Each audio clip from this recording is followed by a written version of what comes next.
saying, you know, we've been trying to get this together for a while now, trying to link up in Atlanta, trying to even come out to Chicago. So I just wanted to thank you for sitting down and making this time for me right now. I'm surprised you're not waking up smelling like smoke today, because you lit the stage on fire last night on social media with your live concert. It was amazing. Oh, thank you. Yes, it was. It was. I love the jazz set, and I think you said something during the concert that you're probably going to be doing this again and doing R&B. Yeah, we probably will. You know.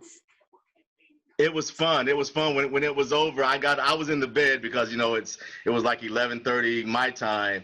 I got up out of my bed and gave you a standing ovation because it was awesome. It was incredible. Thank you. So listen, the world is like in a tailspin right now. I mean, how have you been have you been quarantining in LA for the most part? Yeah, I mean, I started quarantining really like February, the last day of February. Uh-huh. And I've really been quarantined for a long time. Have you been quarantining like the rest of us near the refrigerator? I was until I ate everything possible. I know. I think I put on 7 pounds. I mean, I ate. It's nothing left. I've eaten all my favorite foods, all the foods you only eat once a year, everything except an In-N-Out burger, and I think I'm heading there. After this, you can't get in there. It's so crowded. Listen, I understand. It's always been said that music brings people together, but it seems like today, right, what we're going through right now, we need something a little bit more. It doesn't seem, you know, are you hopeful that what so many people are out in the streets doing now is going to make a difference in regards to the lives of George Floyd and Breonna and Ahmaud and the countless others that have died at the hands of police officers? There's some real bad hate going out here, you know. I've been aware of it, but not to this extent, you know, that it's resurgence of the hangings and all the violence. Are you hopeful that this is going to make a change, that this might be the turning of the tide? Time changes things, period. Every day brings about a change. Okay, every day. The kind of change you're looking for comes from love. It comes from God. Right. It comes from people's conscience and their heart. We're looking for a change of heart. Changing the law is not going to just change everything. Right, you know, right. You got to change people's mindsets. Yeah, their mind and their heart. Yeah. You know, and that's a lot of work. It's a lot of work, but God is able. Yes, He is. You know, and each person has their personal responsibility. There's certainly power in numbers, but there's also power in connection. And you connect your love to the next one's love, and you teach love and you be about love. And it's not easy. You know, every day is a challenge. Everything you do is a challenge to do it with love, to say it with love. Because no matter what it looks like, love does conquer hate. And I always love to sit down and talk to people who have had the opportunity to live out their dream. Was being a singer and singing on stages all over the world, was that the childhood dream, or did you have something else in mind at the beginning? I don't know. Yeah, it was always my dream. You know, as far as people say you have dreams, it was always my conviction. It's always what I wanted to do. I never felt anything else. So yeah. Well, is the reality even better than the dream, or no? You know, why not? Because reality is reality. Yeah. Everything comes with, you know, trepidation. Yeah. Some things, you know, I would wish some things would have been different. But I'm satisfied with how they are or were. Preston. Hey, Joe. How you doing? What's up? You're on with Miki. Hey, Miki. How you doing? Hi, Preston. Glad to see you. Glad to meet you. Big fan. Thank you. It's nice to meet you too. Thank you. Thanks for having me. I told her you were a big fan and you got a question. I do have a question. There's been a lot of discussion in the industry about a lot of the younger artists not giving respect to the icons and legends like yourself, and the and the older artists feeling like there's no respect.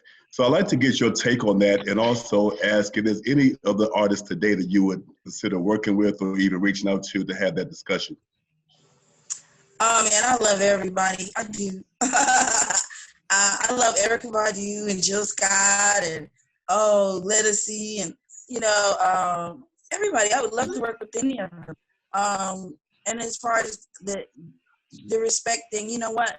Kids don't have respect for anybody right now.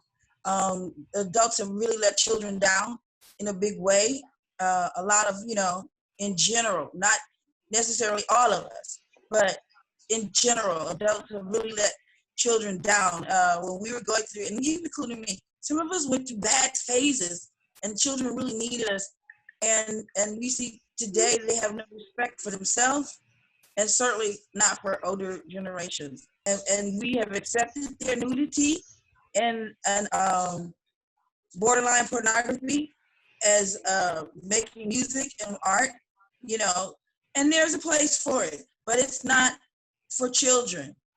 You understand what I mean? And when we didn't stop that from happening, when nobody stopped them from saying F the police at 14 and making us, where those records were not for children. You understand? And we inbred that disrespect into these kids. So you can't say, oh, they don't respect us. Well, why not? Mm-hmm. My kids respect me, but because I came in the music industry from music industry people. My mom, my dad knew a lot of people. I got a lot of support. Mavis Staples, Rita Franklin, a lot of support. When I would be in trouble or acting a fool or whatever, I got reached out to. I definitely did, and pulled in. They helped me maintain my mind and my heart, and to get back on my feet and things like that. And that's more valuable, I would assume. Just as important. It is. All right, Preston. We're gonna let you go, man. Thanks for calling in. Okay. Well, thanks, though. Thanks, Miki. Right. She's blowing you kisses. Oh, bye-bye. Do you have any regrets in life? Is there anything that you regret, or you think you go through everything because it teaches you? I wish I never got married. That's the only thing I have a regret. I wish I never got married.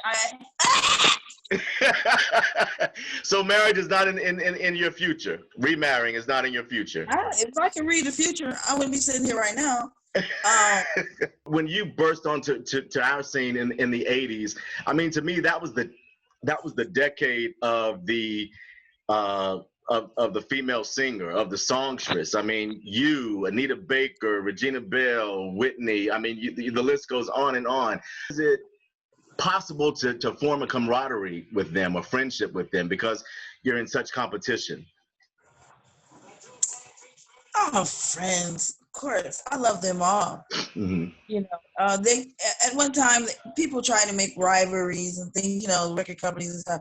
But in reality, I grew up around singers, and my mom was in a group of 5 lead singers, the Caravans, and nobody ever did anything like, oh, she sings better than her. Nothing like that went on. Nothing. So I'm not that type of an artist. That wouldn't happen in a secular girl group. It seems like they just can't stay together for anything. I mean, all girl groups gonna have their things. You got menstrual cycles and boyfriends and all that stuff. But whose lipstick you're using that you shouldn't have been using? I don't know. It's just things that feminine people have things. Hey, Miki, we've got one more of your fans. This is Joyce McCall. She's actually Preston is a buddy of mine too. But this is Joyce McCall, and she loves Miki Howard. Say hello, Joyce. Hi, Miki. How are you, Miss Howard? I'm good, thank you. All right. Can you hear me, guys? We hear you fine. Okay. All right. But I first of all want to say it is indeed my pleasure. I'm going to tell you, I'm back in the 1980s. And the tiny. I was 29 years old in the 80s and 39 years old in the 90s, and now I'm almost 69 years old. But let me tell you, Miss Howard, I cannot remember ever going to a club, going to a house party, going to a soccer, anything that didn't have Miki Howard was not in the house. Miki Howard would be in the house. So I know, I think that you're a Libra, so I'm thinking that that explains why you may have had so much diplomacy and imagination in your music, which brings me to my first question. Okay. That imagination, come share my love, my joy. I'll give you all the love I have. There's a light that cannot shine. Baby, be mine. I've been trying to tell myself, I don't need you. But every moment takes me to a paradise. Until you come back to me, I guess I just have to rap on your door and tap on your window pane. And then my best of all times, love under new management. Love under new management, that one line, I should have learned then. Experience is the best teacher. Take someone like me to know all the little games that people play. Someone very special came into my life. Now these were dynamic, timeless songs. Those lyrics, the melodies, oh my God, they all had so much passion, Miki. I mean, just passion, like it just flowed out of you, like it was just the fabric of your soul. So what's your, go ahead. What I want to know is, were there special reasons that enabled you to sing those songs with such passion that that you could relate to, or you was feeling them, because it certainly resonated with your audiences and undoubtedly made you the best female artist of all time? Girl. Well, listen, Miki, you know she's a big fan. She knows all the lyrics to all the songs. Yeah. That was so cool. Experience was the best teacher, honey. Yeah, that's it. That's it. So, what were the songs about anyone special, Miki? Always. I was in love every 3 minutes, every 3 years, I have 3 children. We're trying to be in love, but trying to do the act, and youth. Well, thanks, Joyce. But those were songs that the words you just couldn't. You had to have felt it. It wasn't something you could just make up. I mean, I know you're a Libra, and I know you got imagination, but that had to come from the soul. I mean, deep down in the soul. And she says it did. Joyce, thank you so much for being a part of this. Thank you for calling in. Okay. All right. Well, I'll talk to you soon. Joyce. I love you. All of us. See you soon. My pleasure. All righty. I'll talk to you soon. I mean, you've sold millions. You're a multi-platinum artist, Grammy nominations, Soul Train Award. What is the coup de grace for you? I don't know. It hasn't happened yet. I mean, I've had a lot of most fun awards have come from like Sesame Street. I got an award, for being kids that I don't know. I just love what I do, and I don't keep awards and things around because I don't ever want to be like, oh my God, I'm defined by whether or not I get an award. Right. But I was talking to a friend of mine the other day and we were talking about you. And I said, you know what? I said, Miki Howard seems to be the kind of singer who does it for the artistry and for the love of the music and not for accolades and acknowledgement from peers and that kind of thing, that it's really about making good music, putting it out there, and giving something that's heartfelt and comes from the soul. Is that right? Absolutely. Yeah. Because if you predicate your life and your career about what somebody else thinks about you and whether or not you get an award, you're gonna be really, really disappointed. Really disappointed. Well, listen, you got a birthday coming up in a few months. How are you feeling about turning the big 60? I'm so excited. Really? I'm thrilled. Is it better when you get older? So, your life should be good at any point. You should love your life wherever you are. But for so many people, it's not, though. I mean, I'm 48. Well, it ain't that way for me. I'm 48. I like my life. Yeah, I'm 48, and I'm like, some days I just don't feel like I'm living. You know what I mean? Then you need to do something about that.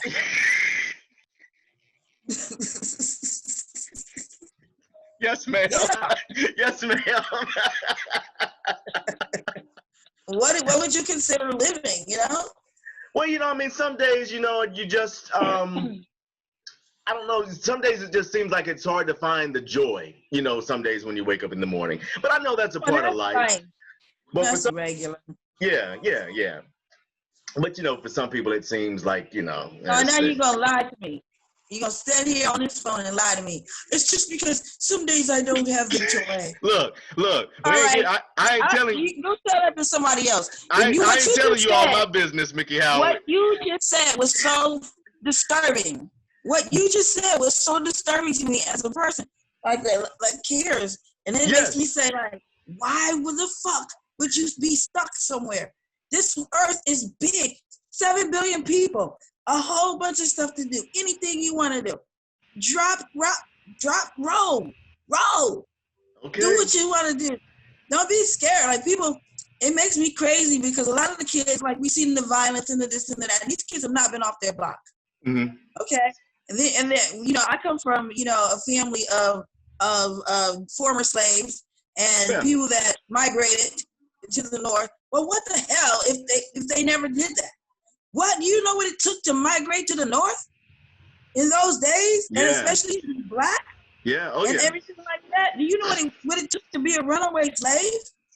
And now you can buy a bus ticket and go to any city, any state, land your feet there, get a job even at the local grocery store, bagging groceries, and move your way up until find you something that you want to be, something you want to do.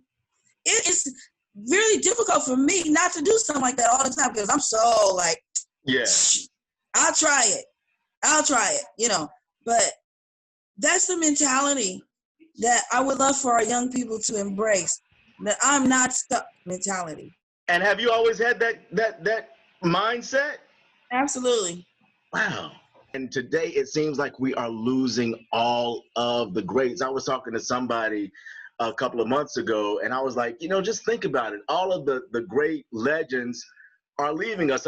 We've lost Aretha, Natalie, Nancy Wilson, and we've only got a few. I mean, Gladys is still around. We've still got Dion.